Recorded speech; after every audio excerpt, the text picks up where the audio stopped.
கரை தடவிய நொழி அல்லவா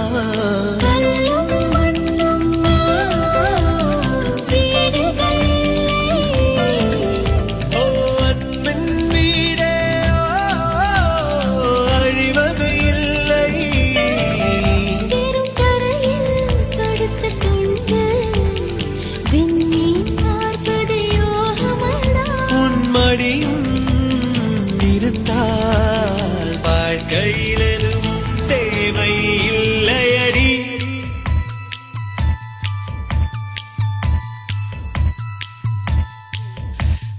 கதைகளை பேசும் விழியருகே எதை நான் பேச என் உயிரே காதல் சொல்லுதே காஜல் வருதே.